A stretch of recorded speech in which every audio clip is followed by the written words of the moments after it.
मुझे वो हदीस याद आई जब सहाबा इकराम रिज़वानुल्लाह ताला अलैहिम अजमईन की एक जमात को अल्लाह के नबी सल्लल्लाहु ताला अलैहि वसल्लम ने तबलीग के लिए भेजा था। 70 सहाबा इकराम में जब वो तबलीग के लिए गए थे, कुफ़ार और मुशरिकीन ने धोखे से उन सारे सहाबा को शहीद कर डाला था, सारे सहाबा को शहीद कर दिया था और 3 बच गए थे। 3 में से वो सहाबा को कैद कर लिया था और कैदी ऐसा बनाया था कि 24 घंटे उनकी निगरानी पर बैठे रहते थे, जंजीरों से बांध करके सहाबा को। उसके बाद हुआ ये कि उसमें एक सहाबी हज़रत ज़ैद बिन दसना रज़ियल्लाहु ताला अन्हु, उनको उन जालिमों ने निहायत ही बेदर्दी के साथ उनके हाथ की उंगलियां, उनके पैर की उंगलियां, उनके होंठ, उनके कान, उनके नाक सब काट करके शहीद किया था। एक गुलाम मुस्तफ़ा को निहायत ही दर्दनाक अंदाज में शहीद किया और उसके बाद उनकी लाश को लटका करके रखा एक खंबे से और पहरा लगा दिया कि इनकी लाश को कोई लेकर के ना जा सके, कोई लेकर के ना जा सके। 2 सहाबा थे वहां पर, ज़ैद बिन दसना रज़ियल्लाहु ताला अन्हु और एक दूसरे सहाबी हजरत खब्बाब बिन अल-अरत या खुबैब बिन अदी रज़ियल्लाहु ताला, 2 में से कोई एक सहाबी है। अल्लाह के नबी सल्लल्लाहु अलैहि वसल्लम मदीने तैयबा में बैठे हैं। हुजूर पाक सल्लल्लाहु अलैहि वसल्लम ने फरमाया, जालिमों ने मेरे गुलामों को शहीद किया है मेरे गुलामों में से कोई जो बचे हुए मेरे उन सहाबा की लाशों को लेकर के आए मेरे पास। 2 जरी सहाबा थे, हज़रत तलहा, हज़रत ज़ुबैर रज़ियल्लाहु ताला अन्हुमा। घोड़ा लेकर ये 2 ही लोग निकले थे।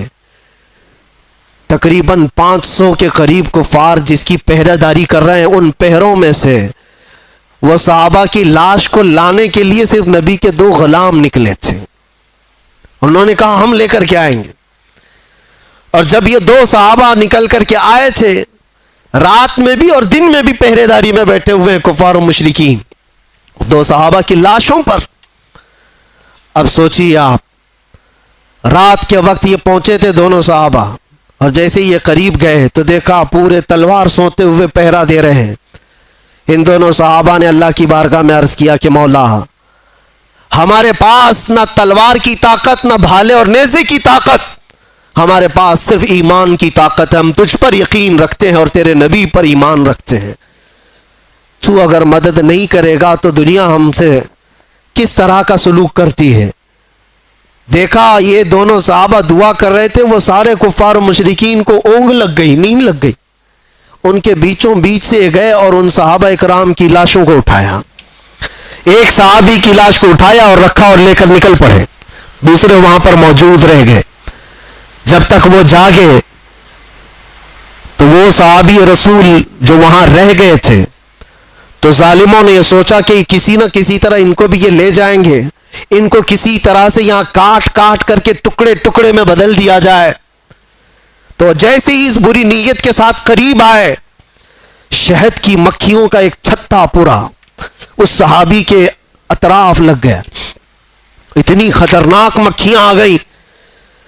वो सहाबी रसूल जिनकी लाश वहां पर मौजूद है, पूरी मक्खियां, शहद की मक्खियां। और कुफार और मुशरिकीन में से कोई करीब जाता तो इतना डंक मारती थी कि वो सूज जाता था और जहर चढ़ जाता था। वो शहद की मक्खियों से खौफ खाकर सारे भाग गए। उस सहाबी रसूल की जिस्म को, उनकी लाश को कोई हाथ नहीं लगा सका, हाथ नहीं लगा सका। ये वाकया मेरे जहन में आने लगा कि ये रब तबारक व तआला का दस्तूर है, अपने हबीब के गुलामों को कभी शहद की मक्खियों से और कभी चूंटियों से हिफाजत करता है। जब वो अपने नबी पाक की हिफाजत गारे सौर में मकड़ी के जाले से करता है, तो ऐ गुलामान मुस्तफ़ा, क्या तुम्हारा ईमान कमजोर है? अगर रब चाहे आज भी तुम्हारी हिफाजत सिर्फ हवाओं से फरमाएगा, सिर्फ हवाओं से फरमाएगा। बड़े बड़े नमरूद आए और बड़े बड़े फिरौन आए जिनको अल्लाह ताला ने हिलाको बर्बाद किया। नमरूद को एक मच्छर से और फिरौन को सिर्फ पानी से गर्क किया। और इंतजार करना, हमारे दौर के फिरौन के लिए भी कोई मच्छर जरूर आएगा। हर दौर के नमरूद और हर दौर के फिरौन का अंजाम वही होता है जो उसके जुल्म का अंजाम होता है। इसलिए कि कुरान में अल्लाह ताला फरमाता है वमल्लाहु बिगाफिलिन अम्मा यअमलु ज़ालिमून, अल्लाह तबारक व तआला जालिमों के काम से बेखबर नहीं है, हर चीज देख रहा है। बादिया नशीन चटाइयों पर बैठने वाले हैं और पैबंद लगे कपड़े पहनने वाले हैं, पूरा दिन एक खजूर की होटली पर सब्र करने वाले हैं, पानी के नाम पर 2-2 दिन तक किल्लत का सामना करने वाले हैं, और जिनके घरों में एक बार गोश्त का एक टुकड़ा आ जाए तो पूरे मदीने में घूमता था, पूरे मदीने में घूमता था। ये वो जमात है सहाबा की, लेकिन निकले थे तो कैसर और किसरा भी कांपते थे, थर्राते थे। जानते हो रोम उस वक्त का पावरफुल मुल्क था, दूसरा पावरफुल है ये कैसर जिसको कहते। उस जमाने की 2 सुपर पावर ताकतें कैसर और किसरा, यानी पर्शियन एम्पायर और रोमन एम्पायर। रोम को फतह करने के लिए जब आमना सामना हुआ था तो किसका हुआ था? अल्लाह के शेर सैफुल्लाहिल मसलूल खालिद बिन वलीद रदी अल्लाह ताला अन्हु। और उनके सामने जो सलीबी आए थे, जो दुश्मन आए थे, उन्होंने पुकार करके क्या कहा था कि ये कौन से गुलाम आए हैं? ये अरब वाले लोग आए हैं, ये बद्दू लोग आए हैं जो खजूर खाकर रहते हैं। ताना मार रहे थे, उनके पास 4 लाख की फौज थी। खालिद बिन वलीद से उन्होंने क्या कहा था कि तुम्हारे पास सब्जी काटने की भी तलवारें नहीं है, तुम जो लेकर के आए हो। खालिद बिन वलीद ने जवाब में सिर्फ इतना ही कहा था, ए ईसाइयों, तुम्हारी फौज जिस तरह शराब को पसंद करती है, हमारी फौज शहादत को पसंद करती है। यहां वो जज्बा लेकर के आए हैं, तलवारें ना देखो, भाले ना देखो, नेज़े ना देखो, ईमान लेकर के आए हैं, यकीन लेकर के आए हैं। अजीजा ने गिरामी वक़ार, मैं कुल मिलाकर के एक ही बात की तरफ फोकस करना चाहता हूं, उनके जो हम गुलाम थे, खल्क के पेशवा रहे। तुम सच्ची गुलामी में आ जाओ, तुम उम्मत मुस्तफ़ा हो। अल्लाह ताला ने कुरान में तुम्हें खैर उम्मत कहा है। क्या आज किसी जवान को यह ज़ेब देता है कि उसके हाथ में शराब की बोतल हो, ताश के पत्ते हो? उसकी जवानी क्या इस काम के लिए बनाई गई है कि वो जवान लड़कियों की इज्जत को तार तार करता रहे, सिर्फ अपनी ख्वाहिशात के लिए, अपने नफसानी का तकमील के लिए वो औरतों के पीछे रहे, लड़कियों के पीछे भागता रहे? नहीं नौजवान, तुझे अल्लाह तबारक ताला ने मोहम्मद अरबी का शेर बनाया। सारी दुनिया तेरे कदमों में है, सारी ताकत अल्लाह ताला तेरी तरफ फेर देगा। शर्त यह है कि तू हुजूर की बात करके देख। आज हैरत होती है, मैं तुम में से ही एक आदमी हूं, आप में से ही एक आदमी हूं, मेरे सर पर कोई पर नहीं लगे हैं, और नहीं मैं आसमान से उतरा हुआ, न जमीन से निकला हुआ। लेकिन जिस तरफ जाए लोग अपनी आंखें पलकें बिछाते हैं, इज्जतों की मालाएं, हजारों के भीड़ में आज जहां जाते हैं, कभी कभार अपने गरेबान में झांक करके देखता हूं कौन सी ऐसी खुसूसियत आ गई जो लोग देखना चाहते हैं। 2 आंख 1 नाक, वही सारी चीजें तो है, कोई स्पेशल चीज है, कोई अलग चीज है, सब कुछ तो वही है। लेकिन ये लोगों का हुजूम हर तरफ से उमड़ करके एक आदमी को देखने क्यों आता है? मेरे अजीजों, ये बात समझने में आपको भी अंदाजा हो जाएगा, ये बात सिर्फ इंसान और एक आदमी की नहीं होती। मोहब्बतें दिलों में डालना ये इंसान के कमाल का काम नहीं है, ये अल्लाह रब्बुल इज़्ज़त के फजल से होता है। वो जब चाहता है तो पूरे इंसानों का दिल एक तरफ फेर देता है। और किसके लिए फेरता है? वो देखो, उनके जो हम गुलाम थे, खल्क के पेशवा रहे। हमें आज ये एहसास है, आज लोग जो पलके बिछाते हैं या इज्जत करते हैं तो वो इसलिए नहीं करते कि तुम्हारा लिबास अच्छा है, या तुम बड़े खानदान के हो, या तुम किसी सियासी पार्टी के नेता हो, 4 पैसे हमारे लिए भी काम कर जाओगे। नहीं, दूर दराज बैठे हुए लोग। मेरे अजीजों, मैं आपको क्या बताऊं, अमेरिका में रहने वाले कई ऐसे खानदान हैं जिनको मैं जानता हूं। हम यहां अंदर मौजूद हैं, वो 3-3 महीने से अल्लाह की बारगाह में नजर के रोजे रख रहे थे।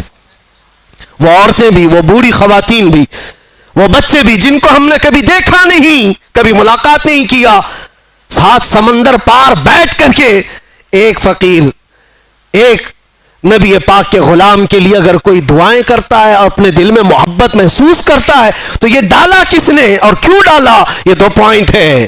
डाला है रब्बे जुल जलाल ने, और क्यों डाला? सिर्फ इसलिए जब तक बिके न थे तो कोई पूछता न था, या रसूल अल्लाह तुमने खरीद कर हमें अनमोल कर दिया। बात सिर्फ इतनी है, उनकी बात करो, हर दिल पे उनकी बात करो। हुजूर पाक सल्लल्लाहु ताला अलैहि वसल्लम की बात। आज मैं एक बात ये भी बताऊं, अजीब बात है कि मैं आपको एक तफरीह कल्ब के लिए बता रहा हूं। अक्सर ऐसा मेरे साथ होता रहता है। मैं टैक्सी में बैठा हुआ था, मक्का मुकर्रमा की बात है, बाहर कहीं जा रहे थे। जो बैठा हुआ आदमी था, मैं तो नॉर्मल लिबास में, अक्सर सादे लिबास में, तो उन्होंने पूछा चलाते चलाते, कहा कि भाई साहब आपकी शक्ल मुफ्ती सलमान अजहरी से मिलती जुलती है। मैंने कहा कौन है वो? उन्होंने कहा नहीं जानते हो आप कहां से हो? हिंदुस्तान से हो, नहीं जानते हो आप?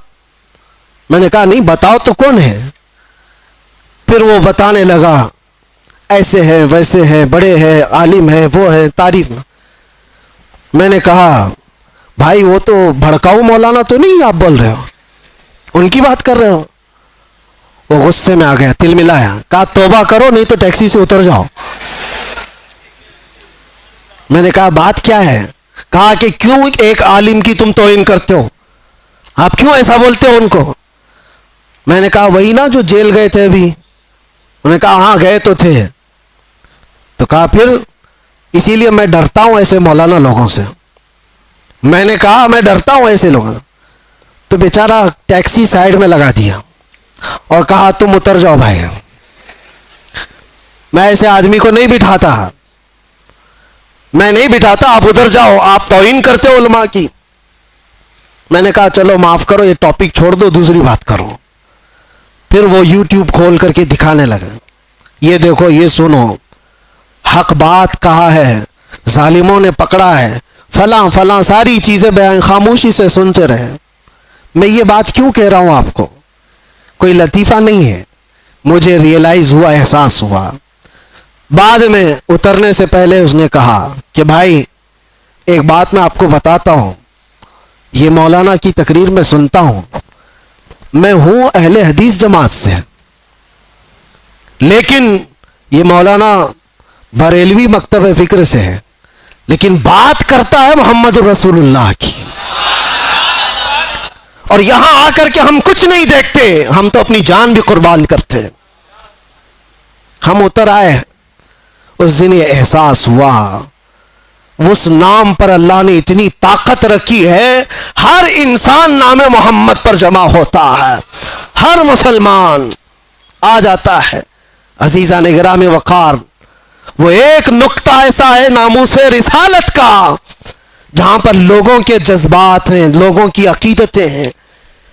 मुझे आज उस टॉपिक पर बात नहीं करना है कि कौन किस मकतब फिक्र से और क्या था, लेकिन हमने ये महसूस किया है दुनिया के चप्पे चप्पे और कोने कोने से अगर लोगों के दिलों में हमारे लिए कोई जज्बा मौजूद है, तो वो हमारी जुबान का कमाल नहीं, ये निस्बत मुस्तफ़ा का कमाल है, रसूल करीम सल्लल्लाहु ताला अलैहि वसल्लम के कदमों का कमाल है। इसीलिए उमर इब्न खत्ताब रज़ी अल्लाह ताला अन्हु ने सच कहा था। जानते हो, जब बैतुल मुक़द्दस फतह हो गया था, हजरत उमर फारूक रज़ी अल्लाह ताला अन्हु बैतुल मुक़द्दस जा रहे थे, वहां लोग उन्हें पहचानते भी नहीं थे। अबू उबैदा बिन जर्राह एक साहबी वहां पहले से मौजूद थे। वहां के ईसाइयों यहूदियों सबको बताया था कि अमीरुल मोमिनीन आ रहे मदीने से, अमीरुल मोमिनीन आ रहे मदीने से। सब लोग देखने के लिए बाहर खड़े हो गए थे, लेकिन अमीरुल मोमिनीन किस शान से आ रहे हैं? वो अपने एक गुलाम को लेकर अपने घोड़े के साथ जा रहे हैं। क्या कमाल की अदालत है उमर फारूक की, अपने गुलाम से मदीने से ही तय करके चल रहे हैं, 1 मील मैं घोड़े पर बैठूंगा, तू चलेगा, और 1 मील तू बैठेगा और मैं चलूंगा। पूरा सफर आका और गुलाम ऐसे चलते रहे। कभी हजरत उमर रस्सी पकड़कर चलते, कभी वो गुलाम रस्सी पकड़कर चलता था। और इत्तेफाक ऐसा कि बैतुल मुक़द्दस जब करीब आया, लोग वहां इस्तकबाल के लिए खड़े हैं और घोड़े पर बैठने की बारी गुलाम की थी।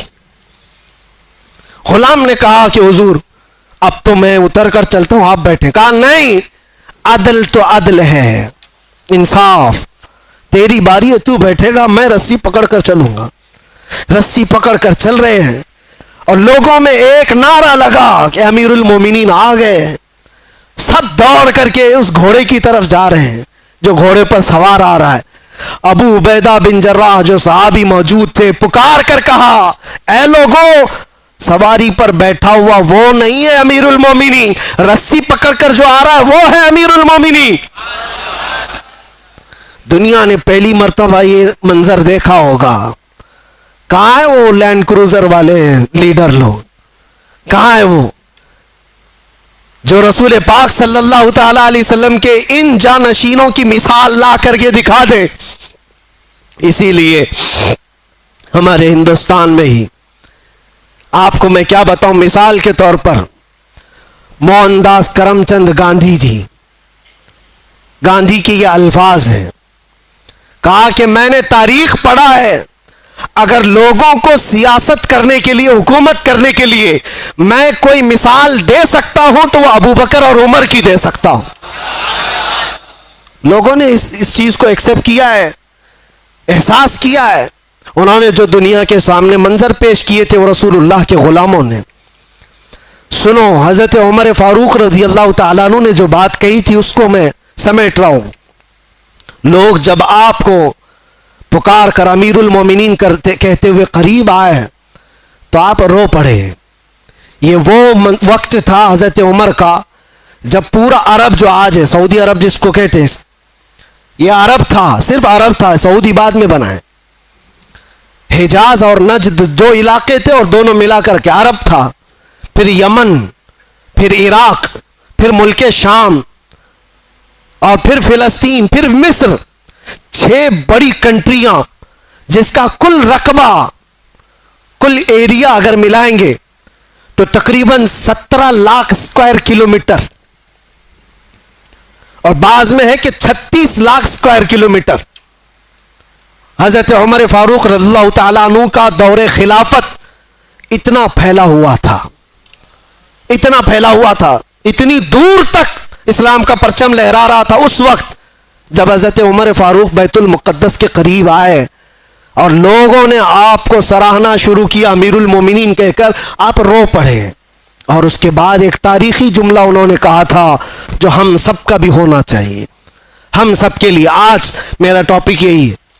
हजरत उमर खड़े होकर के कहते हैं लोगों से, ऐ लोगों सुनो, आज तुम मेरे नाम के नारे लगा रहे हो, मैं अपनी हैसियत बताता हूं, मेरी हकीकत बताता हूं। मेरा नाम उमर है, मेरे बाप का नाम खत्ताब है, मैं खत्ताब का बेटा उमर हूं।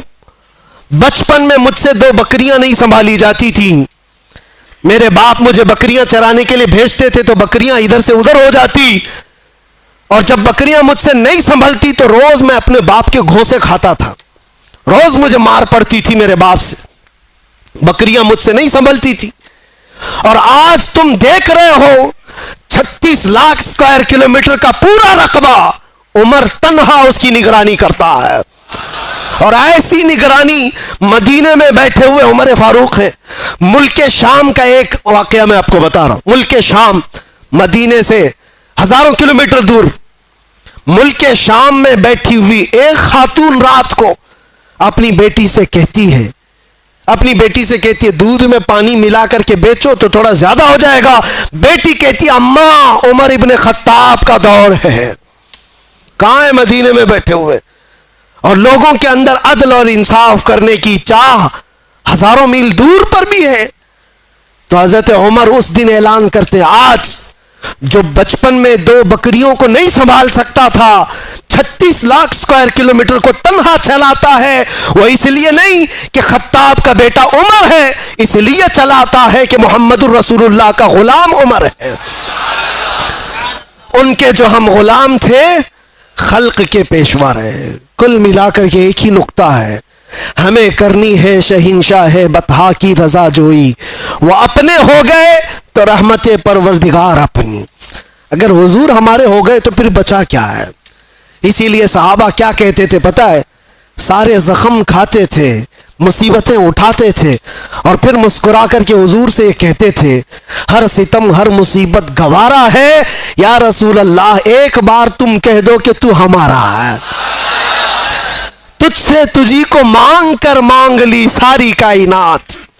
सहाबा इकराम भी बड़े अकल के साथ, बड़े इश्क के साथ मांगते थे। हुजूर पाक सल्लल्लाहु ताला अलैहि वसल्लम जब जब किसी सहाबी से कहते कुछ चाहिए, कुछ मांगना है, तो उनका सलीका भी तो देखो मेरे अजीज हो। तुम्हें अगर ऑप्शन दे दिया जाए तो जल्दी से क्या मांगोगे?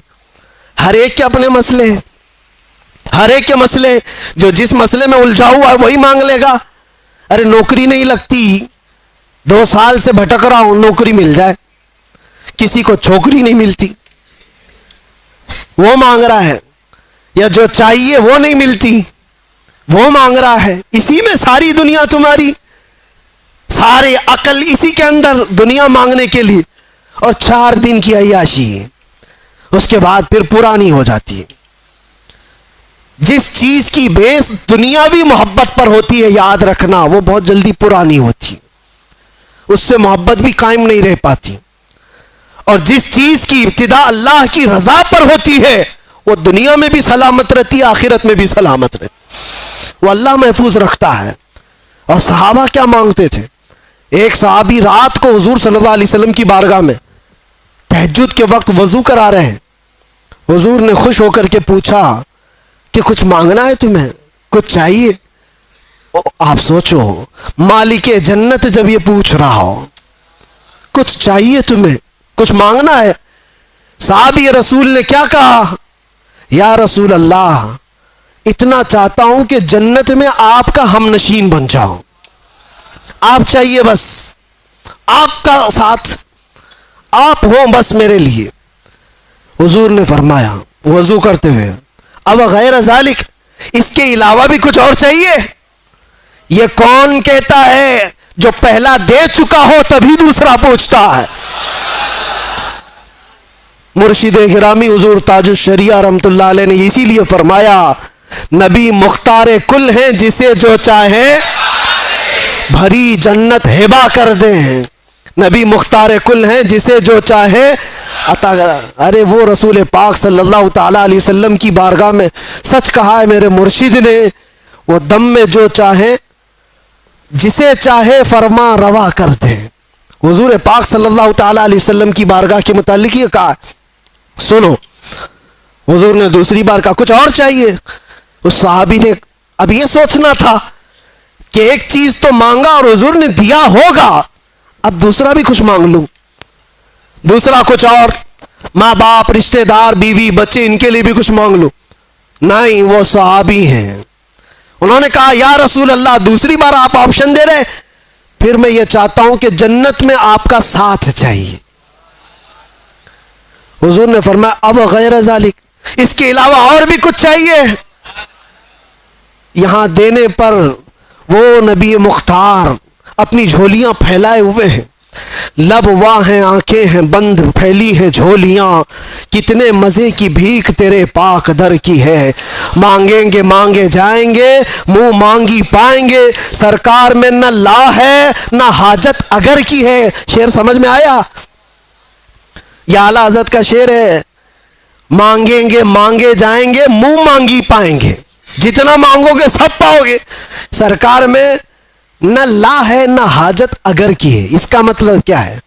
ला का मतलब अरबी में नहीं, नहीं, मैं नहीं दूंगा, इसको क्या कहते हैं? ला। ला हुजूर की आदत है ही नहीं ला कहना, कभी हुजूर ला नहीं कहते, नहीं दूंगा, ये नहीं दूंगा। और अगर, आला हज़रत भी कैसे इश्क रखते थे, यहां हुजूर की बारगाह में ला तो नहीं कहा जाता और ये भी नहीं कहा जाता अगर तू कहेगा ये तो दूंगा, अगर तू ऐसा बनेगा तो दूंगा। हुजूर अगर पे देते ही नहीं, वहां जो आया जिस तरह मांगा भर भर झोली दे दी गई। मेरे करीम से अगर कतरा किसी ने मांगा, दरिया बहा दिए हैं, दुर्बे बहा दिए हैं। मांगेंगे मांगे जाएंगे, मुंह मांगी पाएंगे। सरकार में न ला है न हाजत अगर की है। अब सोचो, वो सहाबी को तीसरा ऑप्शन मिला है, अब भी तो कुछ और मांग सकते थे। तीसरी बार उस सहाबी ने कहा, या रसूल अल्लाह मुराफक़तक फिल जन्नह, जन्नत में आपका साथ चाहिए। क्योंकि वो सहाबी जानते हैं तुझसे तुझी को मांग कर मांग ली सारी कायनात। अगर हुजूर को मांग लिया है, हुजूर का साथ मांग लिया, तो सारी चीजें तो अल्लाह यूं ही दे देगा, सदक़े में सब आ जाएंगी। ये मांगना वो मांगना फला मांगना क्या जरूरत है। नबी जब किसी का हो जाए तो फिर कायनात उसकी है, नबी मुख्तार कुल है।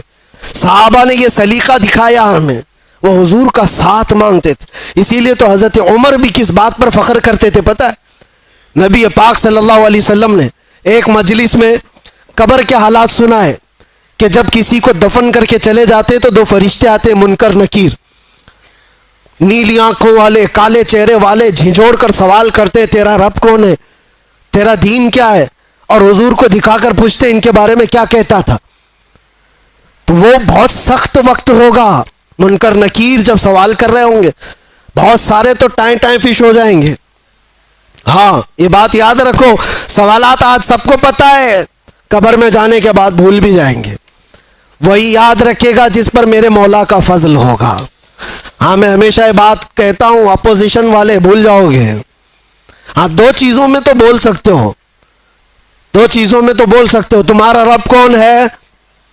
अल्लाह, वो भी बोलेंगे, हम भी बोलेंगे।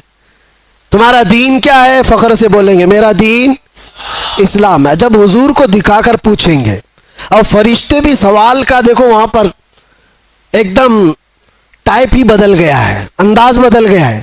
दो सवालों में तो फरिश्ते पूछ रहे हैं तेरा रब कौन है, कौन था नहीं पूछा। क्या पूछा? कौन है, तो कहते मेरा रब अल्लाह है।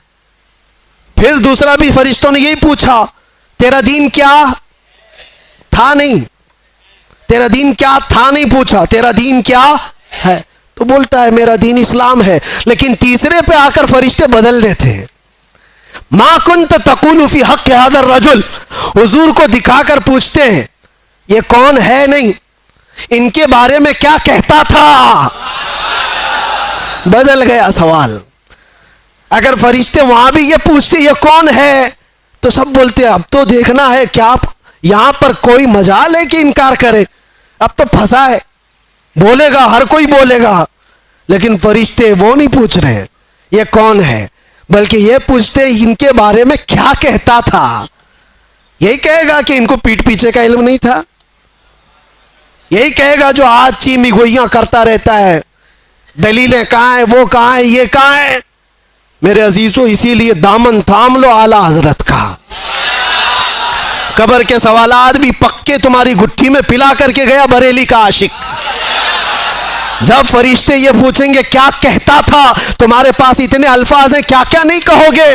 मैं तो ये कहता था सरवर कहूं कि मालिको मौला कहूं तुझे, बागे खलील का अल्लाह रे तेरे जिसमें मुनव्वर की ताबिशें, ए जाने जा में जाने।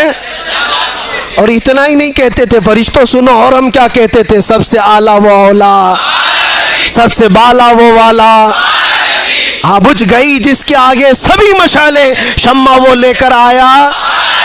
फरिश्तों रुको, हम ये भी कहते थे इनके बारे में, जमीन व जमा तुम्हारे, मकीन व मकान, चुनीन व चुना, बने दो जहां।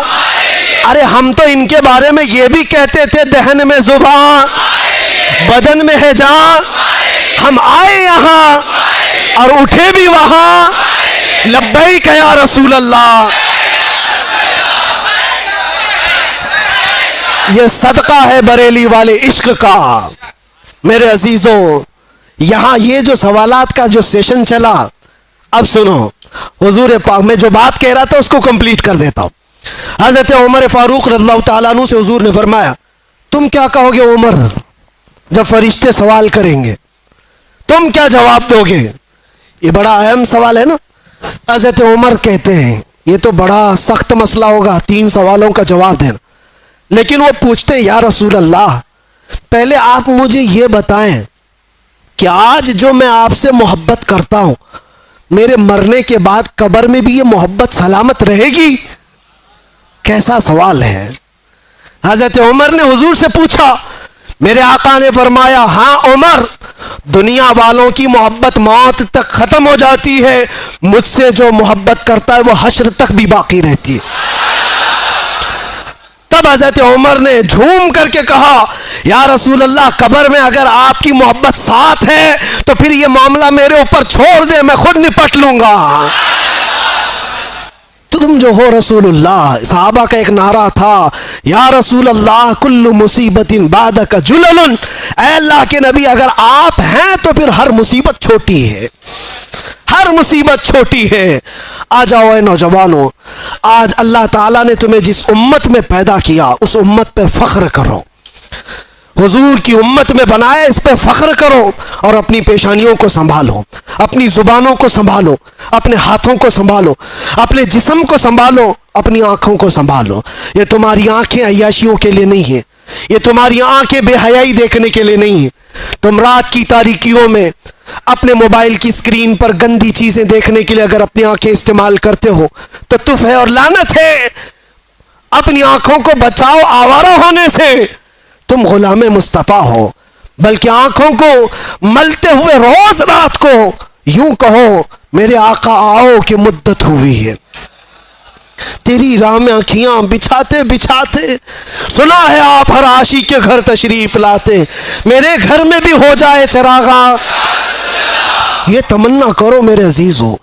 और क्यों नहीं, वो नबी जब अता करने पर आते हैं तो गुलामों की नेकियां देख करके नहीं नवाजते, गुलामों के दिलों की मोहब्बत देख करके नवाजते हैं, देख करके नवाजते हैं। मुझे याद है मदीना तैयबा में औरतें जो सलाम करने के लिए हुजूर की जालियों के पास जाती, सुना है बहुत सारी आलिमाएं मुबल्लिगाएं बड़ी बड़ी इल्म वाली औरतें भी खड़ी थी और सलाम पेश कर रही थी हुजूर को अच्छे अच्छे अल्फाज से। अस्सलातु वस्सलामु अलैका या खातमन नबिय्यीन, या रहमतल लिल आलमीन, या राहतल लिल आशिकीन, या मुरादल मुश्ताकीन, या शम्सल आरिफीन, या सिराजस सालिकीन। हुजूर के लक़ब है, लेकिन एक देहात की गांव की बूढ़ी औरत खड़ी थी, अंगूठा छाप, कुछ नहीं पड़ा था, लेकिन है तो हुजूर की गुलाम। जब जालियों के करीब खड़ी ये सलाम सुन रही थी दूसरों का तो जज्बात बेकाबू हो गए और अंदर से गम उमड़ आया, आंखें डबडबा गई, रोने लग गई। काश मैं भी पढ़ी लिखी होती तो हुजूर को कुछ अच्छा सलाम करती। ये मेरी बहनें हैं जो आज हुजूर को अच्छे अलकाब से सलाम पेश कर रही, तुफ है मेरी जहालत पर, लानत है मेरे बेपढ़े लिखे पर। और उसके बाद दिल इतना भर आया कि वहां रुकने की हिम्मत नहीं हुई, रोती हुई अपने आंचल से आंसू पोंछते हुए हुजूर को इशारा करके सिर्फ इतना कहा या रसूल अल्लाह बेपढ़ी लिखी आई है, जाहिल औरत आपके दरबार में आई है, कुछ आता नहीं, सिर्फ इतना आता है अस्सलामु अलैका या रसूल अल्लाह, बस इतना कह सकती हूँ। रोती रोती वापस चली गई और अपने कमरे में जाकर बहुत रोई। किस बात पर कि बचपन में पढ़ी लिखी होती तो हुजूर को अच्छा सलाम कर सकती थी। मैं अफसोस कर रही हूं अपनी जिंदगी पर कि जिहालत ने मेरा बुढ़ापा ला दिया, और जिसने नशा से अपनी ये हालत कर ली हो उसने अपने नबी पाक को कैसी तकलीफ पहुंचाई। हुजूर पर क्या गुजरती होगी तुम्हारी इन हालत को देख करके। सोचा कभी जो रसूल रात रात भर खड़े होकर तेरे लिए दुआ करते हो, क्या तू अपनी जिंदगी को इन अय्याशियों में गुजारेगा? वो नौजवान रो पड़ा, बहुत रोया। उसके बाद ऐसी तो महफिलें बहुत आती हैं, लेकिन मैंने देखा जिंदगी बदलते हुए भी। मेरे अजीजों, उस एक नौजवान को मैंने देखा सिर्फ 3 महीने के अंदर 8 साल की पिछली कज़ा नमाजें पूरी कर चुका था। 8 साल की नमाजें, सुबह से लेकर शाम तक मुसल्ले पर। और फिर वो ये कहता था शायद मेरे रब ने मुझे इसी काम के लिए अंदर रखा है कि मैं अपने नबी को पहचान लूं, आप जरिया बने मुझे मेरे नबी तक पहुंचाने का। आज भी मैं ये एहसास करता हूं हम सब की डोर बंधी हुई है मदीने के ताजदार से। मैं उसी डोर को पकड़ना चाहता हूं जो हजारों नौजवान मुझे सुनना चाहते हैं। मैं जानता हूं वो इसलिए कि इनकी नसें मुझसे नहीं जुड़ी हैं, आमिना के लाल से जुड़ी हुई है। हम उनकी बात करते हैं तो इनकी रग फड़कने लगती है। सच बताओ कि हमारी गुफ्तगू सुनते हुए, हुजूर की मोहब्बत की बात सुनते हुए दिल हिचकोले नहीं खाता तुम्हारा? तुम्हारी नसें नहीं फड़कती? वो मेरी जुबान का कमाल नहीं जो तुम्हारा ताल्लुक मुस्तफ़ा करीम की जात से है। जब किसी के महबूब को छेड़ा जाए तो फिर उसका पूरा जिस्म का खून गर्म होने लगता है। यही तुम सबकी कैफियत है। जितने लोग मुझे सुनते हैं मैं जानता हूं उनके दिलों में मेरे नबी की मोहब्बत है, इसलिए जब ये बातें सुनते हैं तो उनका जिस्म गर्म होता है और रगें फड़कने लगती है। और मैं उसी को वापस फिर लाना चाहता हूं। ये अगर चिंगारी शोला बन जाए जो तुम्हारे दिलों के अंदर मौजूद है तो फिर क्या कमाल की बात है। कुव्वते इश्क से हर पस्त को बाला कर दे, धर में नामे मोहम्मद से उजाला कर दे। जिस तरफ तुम गुजरोगे खुशबुएं तुम्हें लोगों को ये बताएंगी कि गुजरने वाला मदीने का गुलाम जा रहा है। आ जाओ आज की इस रात ये तय करके उठो कि जीना है तो मेरे नबी की मर्जी के मुताबिक जीना है इंशाअल्लाह। और जितनी बेहयाइयाँ और बुराइयाँ हमसे या हमारे दोस्तों से सरजद हुई उनको दूर कराएंगे और माहौल में ले आएंगे। जितनी जिंदगी बची है जाना है ना हुजूर को मुंह दिखाने के लिए, कब्र में हुजूर का दीदार करना है कि नहीं करना है? अरे सच सबर करके हम भी एक दिन जाएंगे। आज कब्रिस्तान वालों को देख कर क्या है, जियारत कर क्या है, वो अपनी कब्रों में होंगे। हो सकता है कुछ गुनाहों की वजह से कुछ लोग सजा पा रहे हों, लेकिन आज हम रहमत इलाही से उम्मीद ये करते मौला उन सब की कब्रों पर आज रहम करम की बारिशें फरमाए। और सबसे बड़ी बात यह है कि आज रब तबारक व तआला उनकी कब्रों में जलवे रसूल अता फरमाए और हमारी भी कब्रों में होगा इंशाअल्लाह, होगा इंशाअल्लाह। इसीलिए हमको हमारे घर वाले सजा करके भेजते हैं, अच्छे कपड़े पहना कर भेजते हैं, साफ सफ़ेद लिबास कफन का, अतर भी लगाते हैं, सुरमा भी लगाते हैं, फूल भी चढ़ाते हैं, जैसे दूल्हे को सजाते हैं। मुर्दे को क्यों सजा रहे हैं? वो कब्र में जा रहा है, मिट्टी में जा रहा है, लेकिन बुजुर्गों ने फरमाया इसलिए सजाते हैं कि वो अपने नबी को देखने जा रहा है, हुजूर की जियारत करने जा रहा है, जाना है हुजूर को चेहरा दिखाना है। तो वो चेहरा बना तो लो जल्दी से, और जब जाओ तो फरिश्ते जिस वक्त उठाएंगे तो हम इंतजार ही कर रहे होंगे, हम इंतजार ही कर रहे होंगे कि नबी पाक सल्लल्लाहु ताला अलैहि वसल्लम तशरीफ ला रहे होंगे। और बाज लोगों की कब्रों का हाल तो ये बताया गया, अल्लाहु अकबर, अल्लाह हमें उन कब्रों में बनाए कि बुजुर्गों ने फरमाया बाज मोमिनीन की कब्रों का हाल तो ये है मुनकर नकीर बाद में आएंगे, पहले रसूलुल्लाह पहुंच चुके होंगे। और फिर वही मोमिन ये कह सकता है जब फरिश्ते उसको पूछ रहे हो बता इनके बारे में क्या कहता था, वो तो पहले से आए हुए हैं। फिर फरिश्ते पूछेंगे तो यही तो कहेगा वो मोमिन, अब तो पाए नाज से ऐ फरिश्तों क्यों उठूं, अरे मर के पहुंचा हूं यहां इस दिलरुबा के वास्ते।